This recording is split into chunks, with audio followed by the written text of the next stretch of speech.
Welcome to Tracking the Cats. I'm Bob Saban along with my co-host Steve White. We're here every 2 weeks talking about all things Catamount. And we're, as usual, brought to you by Stanberry Insurance. They do insurance throughout the Carolinas and the Southeast.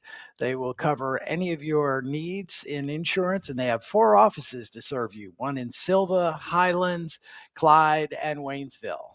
But Steve, wow, we have Coach Tim Kraft coming up in just a few minutes for talk a little bit about the new basketball season, and that's exciting. Yes, But it is. we have something that was very exciting for about 2 hours and 59 minutes the other day, and then it turned tragic, unfortunately.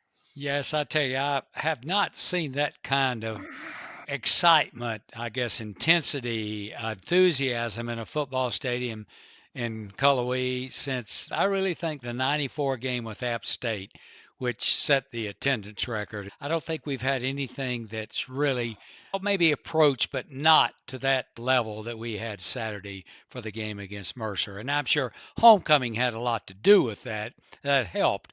But boy, the level of enthusiasm, Westerns fans, even the Mercer fans were excited. But it was special. It really was a special day. Well, it was my 50th homecoming on the nose, having graduated in 75. A long time ago, a lot of struggles behind us, but Coach Bell really has taken this team to a new level, and it shows on the field. We had a tough game on Saturday, but the offense was clicking most of the game. We got almost 600 yards of offense, and really had a lot to show for it.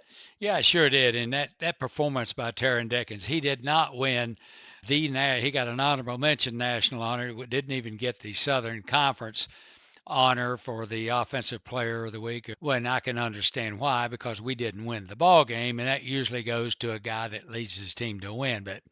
But 551 yards passing, 7 touchdowns. That's just unbelievable. 580, almost 600 yards of total offense, counting his running and passing. He's averaging right now over 400 yards a game, 33 touchdowns thus far, Bob. Only 2 interceptions, 70, almost 77% completion percentage. Those are video game numbers for him, and that was exciting. Not to take anything away from the Mercer quarterback Brandon Atkinson, who had a heck of a game too. But they're 1-2 right now in the conference, and right up there in the nation, 1-2, 3, in all these categories: passing yardage, touchdowns, completion percentage. So it was quite a show by those 2 quarterbacks.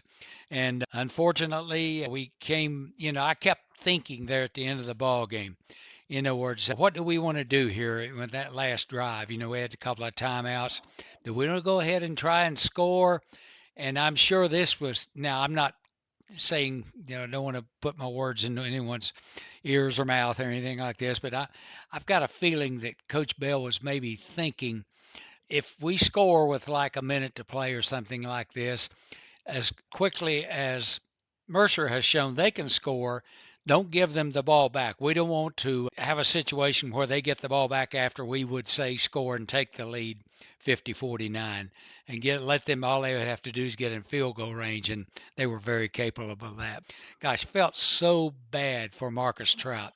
This guy has been just perfect all season long. Just game winner at Wofford. Just a great kicker. Probably a young Dean Biasucci or Kirk Roach, really, in the way he kicks the ball. Yeah. He hasn't missed an extra point. He's No. got 40, 41 extra points without a miss. It's about what that was, maybe a couple of yards more than an extra point. Yeah. Yeah. Yep. But a couple of the other standouts on offense, who do you think were nominees for offensive standout? Well, we had so many players in that game that how many pass receptions, how many different people caught passes in that ball game. But I tell you, Michael Rawson, that young man is really jumping out at me. True freshman. out of that down in South Florida. He really gets my attention and makes me feel great about the future. But the future means nothing anymore with the NIL and the portal and all these type of things. But I really liked what I saw from that young man, and lots of wide receivers. Malik Knight, a lot of people just jumped out. Yeah. Oh God. Yeah.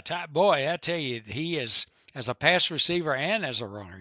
It's just, yeah. Yes. There's just so many offensive weapons that we have in there. Gosh, 6 or 7. It's hard to choose who you're going to play at the running back position. We got like 6 guys that can produce, and what, a dozen wide receivers. It's really something. Poor James It was good Tyre, to see Branson Adams back, yeah, though. you could tell they were concentrating a little bit on James Tyre Oh, defensively. yeah. Mercer was, yeah. But again, and I think the East Tennessee State game coming up, we're going to see probably us at our best level with personnel than it's been all season long since the season started. And that's good because that is a huge game Saturday with East Tennessee State. It is. In one way, I worry because East Tennessee is a good team. They've Yes. lost most of the games that they've lost have been close games, right? Hmm. And like Wofford, when we played Wofford, they had, I think, 4 losses with a total of 8 points differential on those 4 losses. East Tennessee has come close on so many of their games that they're going to be pumped and ready. We've got the ability. I just hope that we're able to put out that energy for 60 minutes. Oh yes, and there's no, it's going to take a few days for our team to get that momentum back, that enthusiasm they had for Saturday, but they'll come to realize maybe, Wednesday, Thursday, Friday that hey, this game is just as big now as the game last Saturday with Mercer because, again, the playoff situation, I'm still on the line. East Tennessee defensively was what really jumps out at me. Gosh, they're way up there in the sacks, and they just put a lot of pressure on your quarterback, do a great job defensively. Sometimes it's their offense that gets them in trouble, but they've got a pretty good running game too. So that's something that's given us some problems this season. So it's going to be, they've still got a lot to play for. Again, they're trying to make amends for a slow start. And of course, I think come Friday evening, something like that, we're going to realize, our team's going to realize what's in front of us. And hey, this is a huge football game. It is. And, if we are fortunate enough to win this, the following Saturday is a huge, Oh, huge yeah. football Yeah. game. We have to win out in order to get any consideration to go into the playoffs. Yes, and as Coach Bell says, the most important game is the next game we're playing. That's what he keeps Yep. saying. And so, yeah, that is, and again, Bob, I'm not going to assume we're going to win the next 2 ball games, but should we handle East Tennessee, and I think we have to be impressive. There have to be some impressive numbers in that ball game, and the same thing the Agreed. next week at VMI. We got to be a little bit of a wow factor in both of those ball games to refocus the attention from the selection committee and so forth. And there a lot of things going, and of course, again, 11 conference champions, 13 at-large selections there.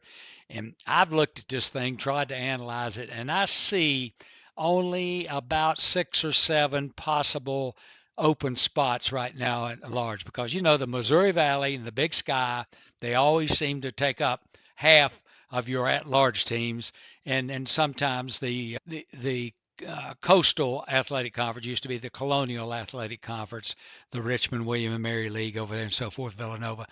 They usually get multiple teams in. So I really think that it might be down to a half a dozen at most going into these last 2 weeks, the selection. Now, crazy things can happen, but the big thing Western has to do is win and hope that some of these teams lose. And again, some things, I don't want to be negative, but some negative things that are playing against us. It might come down between us and Gardner Webb. Gardner Webb looks like they have 2 very winnable games. We could end up with the same record, 8-4. Again, not assuming anything, But again, Tennessee Tech is the only really decent team in that league, the top flight team. The fact that Gardner Webb beat us here without Tiger Dickens, I don't know if these people, it's going to factor that we did not have our quarterback at that time. And Mercer can tell you what happened in their first two games without their quarterback. Uh, Again, that's something to think about. The fact that Presbyterian beat Mercer early in the season before Brandon Atkinson was the quarterback as a factor too. PC, a non-scholarship program, and really maybe still in the mix there. Maybe a bubble team right now. You think about that. Only two winning records right now in the Southern Conference, Western Carolina and Mercer. The best then, we got two teams at 500, everybody else with a losing record. No significant non-conference wins for the Southern Conference right up to this point, except for maybe Furman's win over William and Mary, which is a team that's considered at least on the bubble right now. Um, Again, we have not beaten anybody with a winning record. If you look at that up to this point. So, You're right, yeah, but I and know. I Yeah, agree. I agree that Missouri Valley and Big Sky have earned their reputations you're for right. multiple teams. I the CAA, they've got No, teams you're with, right. only 1 and 2 losses, and they've played nobody, and they've got nobody left on the Yeah. schedule, which really scares me because we still have to play all the teams in the conference. And when Hmm. you get into that conference thing, it's every game is tough, Yeah. but you play all the leaders, Yeah. and those teams in the CAA don't. Well, So well, I don't know. The CAA people might look and say, you've played two CAA teams, Elon and Campbell. Campbell has And won three ball games. You beat them, really a pretty, not a close game, but you lost to Elon, which what has four wins right now. So these are arguments that people can throw out and justify what happens through these things. and And God I, bless the selection committee, yeah, because they've got to make the final choices. yeah, yeah, because I remember this vividly, Bob, back in 1983.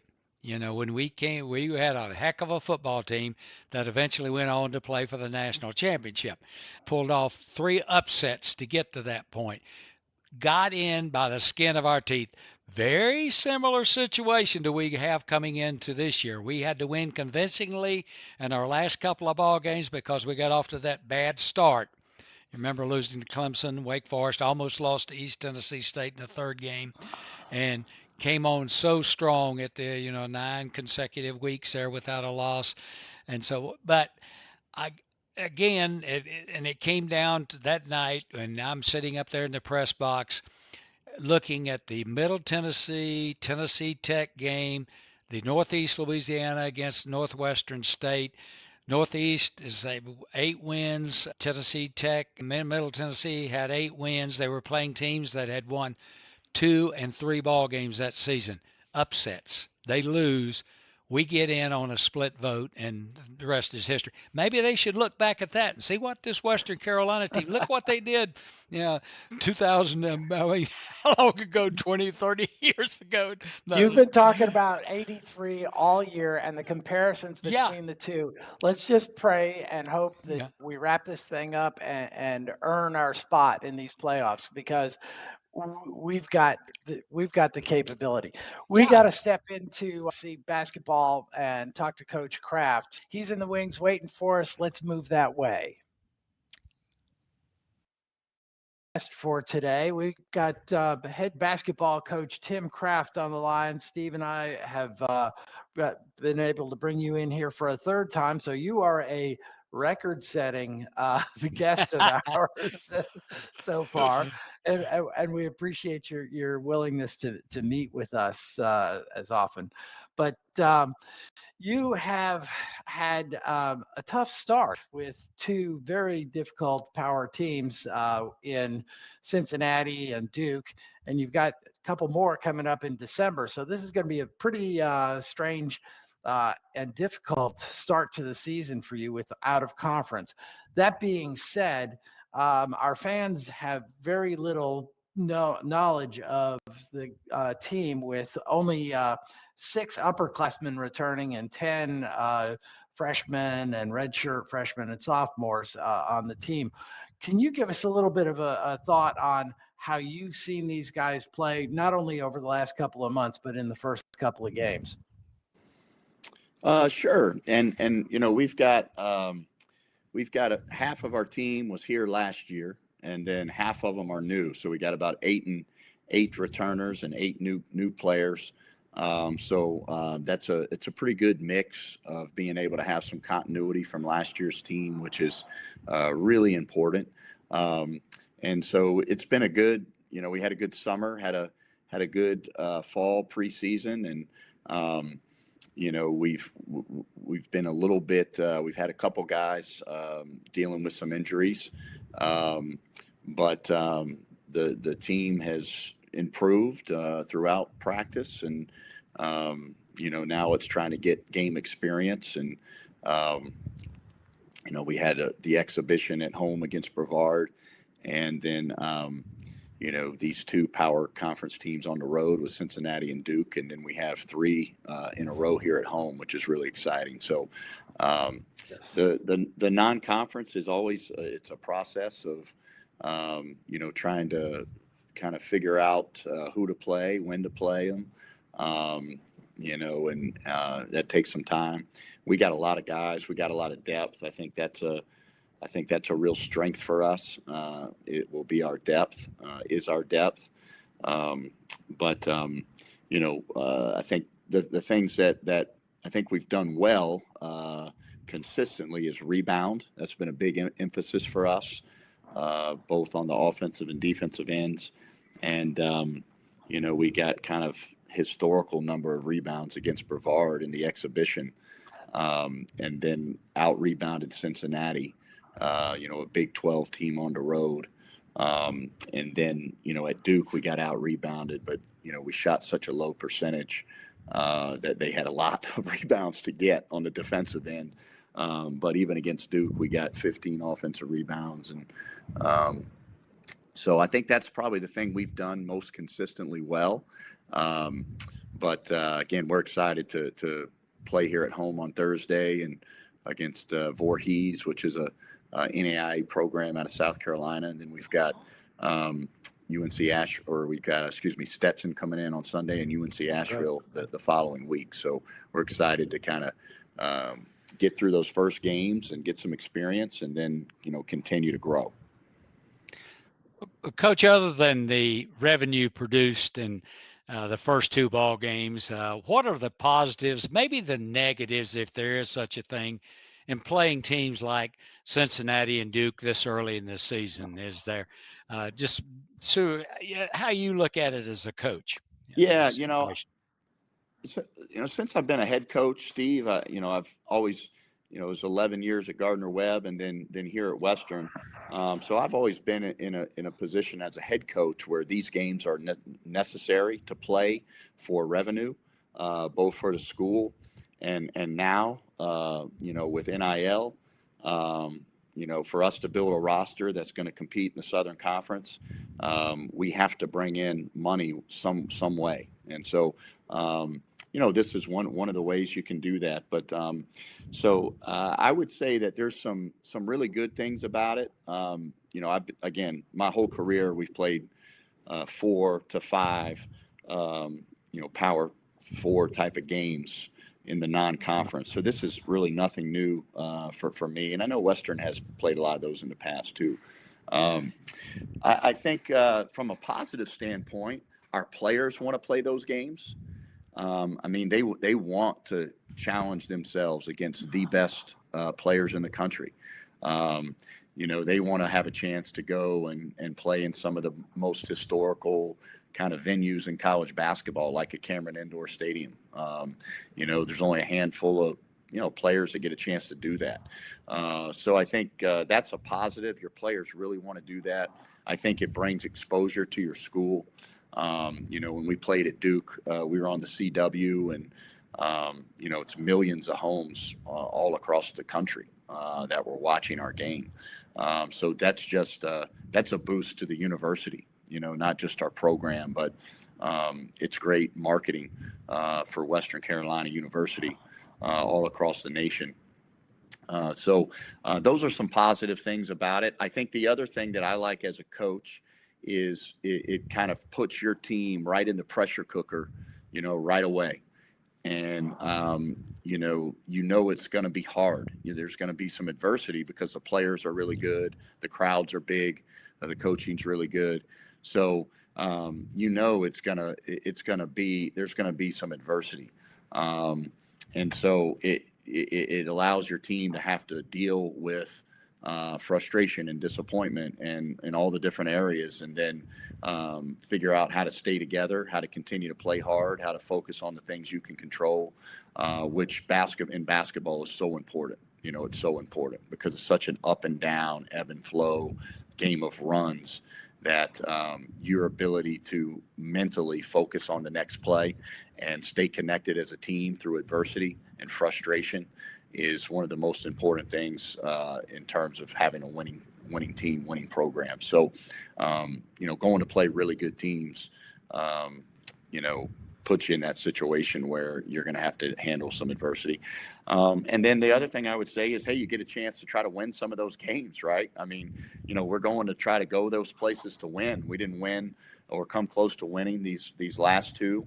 But over the course of my career, we were able to win 5 of these in my 11 years, where it's great exposure for your school and great pride for the fans of the program and the university and the alums. So, there's definitely some positives. The negatives, I would say, can be just like how magnified your mistakes are in the games. You make a couple mistakes that the other team is going to capitalize on them. They're gonna when you leave somebody open, most of the time they're gonna make it. When you miss a block out, they're usually going to get the rebound and score it. If you don't do exactly what you're supposed to do in transition defense, or you turn the ball over, it's probably going to be a dunk on the other end. And so there's not a lot of room for error. And you're playing against guys that are bigger, longer, stronger. Cincinnati's front court was 7'2" and 6'11", and so everything is harder. Defensively, it's harder to generate a good shot, and so sometimes that can impact the confidence of your team early in the year. And I've seen that, from a negative standpoint at times, and that's why you really need, games like that where you on Thursday, you have to go in and you have to play really well. There's never a given that you can win the game. You have to go play like the better team. But to have a chance on Thursday to play a team that's a non-Division I team that on paper, you have more size and athleticism. It's good to have those type of games to help to rebuild your confidence, so to speak. But if you play well, but you got to play well. Yeah, that's definitely one of the things that I'm thinking about is, I'm going to go down to the Georgia game in December because I live in Atlanta, and I'll see you there. And Great. And in the past, it's been a winnable game. Now they're on the upswing. It'll be a challenge for us, but I think it's something that we'll be able to at least be close on, and we'll be further along on the season. On the other hand, you mentioned that we've got 8 returning players, and the fans are aware of some of those guys. Marcus Kell, who's an all-season, all conference preseason pick, returning leading scorer, Cord Stansberry, Highland, Brown, McKee. Tell us a little bit about some of the new guys. Okay, yeah. So some of our new players, I'll start with Abdoulaye Kaba, who's been, the last 3 games, he's started for us at the forward position, and he's done really well for us in the preseason. Vernon Collins has been hurt. He's been out with an injury. He played a lot for us at that position last year. We're hoping to get him back soon, hopefully this week. But Kaba has been great. He's an elite defender at this level. Got great size for a position, big-time rebounder. I think he had 16 rebounds against Brevard. and has been a guy that can really protect a rim, and we're excited about him. He comes here from Denver. He was a freshman at Denver last year, was one of the top post playing defenders in that league last year. So we're really excited about the presence he brings for our team defensively. Another guy we've been playing a lot is a guy named Talon Petway. Talon Petway is a point guard out of New England, really talented freshman who's just very gifted offensively and's got a great feel for the game. Talon, we picked him up late in the summer, so he actually wasn't here with us this summer, but he's done such a good job of learning quickly and been able to play some good minutes for us at the point guard position. We've got a guy named Justin Johnson, who's a 6'7", 6'8", guard, wing, kind of plays the 2 or the 3. He's a guy that has made a big impact from a scoring standpoint in practice, and he's a young guy. Was a transfer from Arkansas State. Was a freshman there last year. Didn't play a whole lot last year, but he's a guy that's really getting better quickly with all the things that kind of the little things that go into winning. But he's a guy that can get to the basket. He can get to the basket, can score at the rim, has a knack for getting to the foul line. So we're excited about Justin and his continued development. We've got a guy by the name of Tijan Diamasi who comes to us from Southern. He's originally from France, and Tijan has been, rehabbing and recovering from an injury that he suffered last season. And it's the rehab and the progress with that has been a little slower than we thought it was going to be, but he's really on a great track right now, and he's been practicing live 5-on-5 for about a week and a half or so, 2 weeks maybe, and has been able to play a little bit in the first 3 games. But he's a guy. It's just we're gonna have to bring him along, and he really hadn't played in 11 months, because he got hurt early last year. So we're really excited about his progress, though. He's a big guard who can play a variety of positions. He's a really, really good passer. He averages about 5 assists a game, and can also score. But he's a guy that could really help us on the defensive end too. A bigger, stronger, athletic perimeter defender. So he's again working really hard to get healthy, and we're proud of all the work that he's put forth so far. The other guy's played a lot for us here is a freshman by the name of Samuel Dada. And Samuel is he's a freshman from Nigeria. Was at Linkier Prep, a really kind of elite prep school in Missouri, where he was last year, and he's done a good job for us. We didn't really necessarily expect him to be playing almost 20 minutes a game last couple games, but Vernon Collins has been out, so it's allowed him to get a lot more reps. He's really benefited from that. He's taken advantage of that. He's played really getting better every day. He's a terrific kid, but he's about 6'8", 6'9". He's about 230 pounds, so he's a physical guy and has really done a nice job for us early on as a freshman. And then we've got Tay Smith, and Tay Smith is a freshman out of the Raleigh area who played for the Blue Checks in the OTE League Combine Academy. And he's like a big wing forward type of guy. Got a big body. He's about 230 plus pounds, 6'7", really long, and he's really improving rapidly. And he played 6 minutes against Duke. He didn't play against Cincinnati, but he's a guy that we're excited about his progress, and he'll continue to get better. Just a phenomenal work ethic and coachable young man. All right, Coach. Anything right now that maybe the biggest difference between year 1 and year 2? And I know there's got to be coming in here when you did last year and so forth, and Yeah. with the situation, but just maybe the biggest difference is what you see, and maybe what our fans will see, the difference between year 1 and year 2. Yeah, I think the biggest difference is just our experience level, and just having. Last year we had one player that had ever started any Division I games, and this year we have 8 different guys, that have started Division I games over the course of their career. And as I say that, I did leave out a guy, new guy, Julian Samaro, who's started for us on the perimeter. He's not new to you. Right. He's not new to me, so maybe that's why I left him out. But he played for me at Gardner-Webb, and Julian's kind of a combo guard that he does just a lot of things well. He's a good leader. He's really competitive. he's a good shooter, good passer, leads us in assists over the course of practice, our preseason practices. He's just got, he's got a lot of experience. This is his fifth year in college basketball.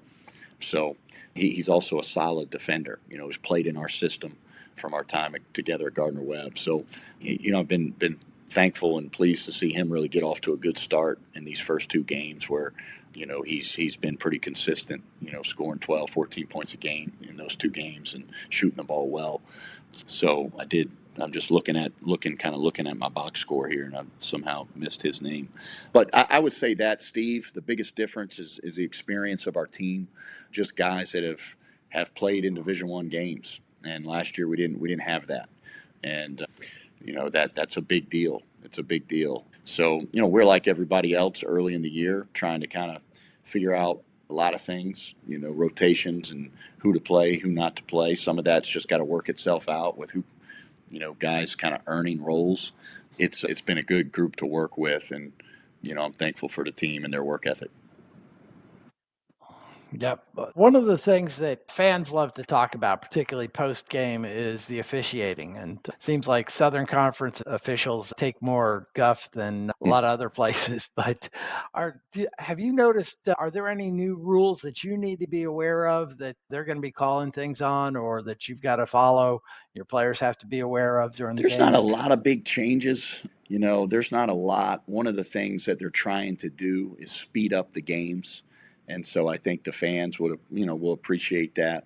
I think the games, just the overall time you're at the game or you're watching a game, they're trying to speed the game up. So some of the ways that they're doing that is trying to put the ball in play quicker after stoppages, trying to get guys to the foul line, shooting the free throws quicker. They've changed kind of what they review and what they don't review, where they've limited that. For instance, like in the last 2 minutes, they would look at almost every out of bounds play if it was close, which I kind of liked as a coach, to make sure you get it right, but when you're in a tight ball game, that can lead to 3 or 4 reviews in the last minute.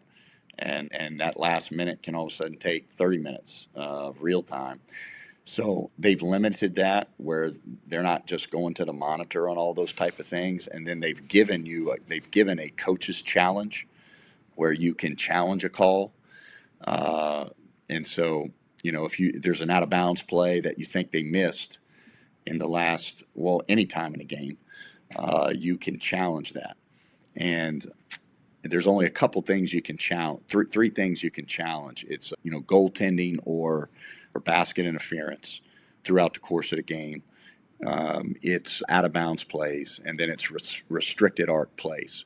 If they call a block or a charge and you think the guy was, whether your defender was, not in the RA and they called a block because they said he was in the RA, you could have them go back and look at that. So they've cut down on the things that they're going to review right away, and they've given the coaches a challenge that the coaches can use. But if the challenge, if it doesn't get overturned, then you get charged a timeout. So there's a penalty there in terms of you being able to use it. Yeah, that last 2 minutes comment reminded me of something I heard recently about when my wife says I'm going to be down in 2 minutes. It's kind of like the last 2 minutes of a basketball game. So that's funny. I hope your wife doesn't good. watch this, Bob. Yeah. Coach, speaking of wives and so forth, let's get away from the basketball court for just a second. And how's your family adjusted in schools and sports since I know your daughters, Lola and Macy, were all-star selections at Smoky Mountain High School and in the soccer season back in the fall last spring. And Macy's played volleyball for Smoky Mountain. And how about the boys, Bennett and Christian? How is everybody adjusting? Well, thanks for asking, Steve. Everybody's adjusting well. I can tell you that the boys are having a good time today with the snow on the ground and no school. Yeah. They're roaming around the neighborhood right now with the sleds, and there's a group of boys in the neighborhood that are all similar ages, and so they just run around and have a great time. But It's been really good. It's been a great transition. Sitting here now, I feel we all feel a lot more settled than obviously we did this time last year, which helps everything. And their love the Catamounts, and they've all enjoyed cheering on the other teams and going to the other games. Macy had a good volleyball season this year, and the team did as well. They went to one of my GA, EJ Stroop. His wife is the head coach. Adrian L. Stroop was the head coach this year, and they went to the playoff. They hosted a playoff game for the first time in 25 years with the volleyball team. So that was exciting for all of them. Yeah. Macy will be fired up, getting ready for soccer next semester. Lola is in her first semester at college here at Western. So she's living on campus and studying nutrition and having a good fall semester. And we're getting here past midterms, and hopefully those grades continue to stay up as we get towards the end of the semester. But the boys are doing great. So Jess has really enjoyed it here, and she's really I think finding some community and that type of thing, which is important. Well, one last question before we close it out, and that is stepping away from our team. How does the rest of the SoCon look, and how competitive is that going to be in this upcoming season starting in January? Bob, I haven't looked at a ton of scores, honestly, here in the first week. I saw Wofford had a big win over Milwaukee. Milwaukee was, supposed to be really good, and so that I did see that. So I haven't paid a ton of attention. Obviously you see where the standings are and how the preseason poll goes, and I just think there's so many people in the league that have new teams, new players. There was a lot of turnover. Only one all-conference player from last year is back. That's Ricky Bradley at VMI. VMI has a lot of guys back. I know they're going to be good. Furman has a good amount of players back. But other than that, we have a lot of players back. Other than that, a lot of the league has new players. So, yeah, we'll see. It's going to be really competitive. The coaches are so good in this league. So, it's going to be a really good league. And I think at this point in the year, everybody's trying to figure out exactly what they have and just try to get better. Just trying to get better to push towards into December when we open up conference play. Well, appreciate those insights and everything we've talked about this morning. That's going to about wrap it up here. Steve, you got anything last? I just want to tell everybody that usually in our pre-conference schedule, there's not many real exciting games in November and December, but I tell you, it's a little bit different. There's a good Stetson team coming in here Sunday, that doubleheader at the Ramsey Center. I think we play at 1 o'clock, the Catamounts against Stetson. Our women's team plays Oklahoma. I think they're number 6 in the nation in that second game on Sunday. UNCA, that's always a great game coming in. And then you go on the road, of course, to Lipscomb and High Point, which is really looking like a heck of a team this year. And then, of course, Virginia Tech and Georgia later on. But like I say, this preseason conference, pre-conference schedule is probably the toughest I've seen a Western Carolina team play in a very, very long time. And yeah, and I know it's hard. can help. And don't forget High Point. Yeah, High Point beat Furman by like 25, 28 or something like that. They had a heck of a team last year. They're almost like a Power Four, kind of with the resources they have to recruit and all that. So exactly it's a difficult schedule, but we're excited about the team for sure. Thanks, Steve. Yeah. Well, that about does it for this edition of Tracking the Cats, brought to you as always by Stanberry Insurance. They've got 4 offices, Clyde, Waynesville, Highlands, and their home office in Silva. And we will see y'all again in no more than 2 weeks on Tracking the Cats.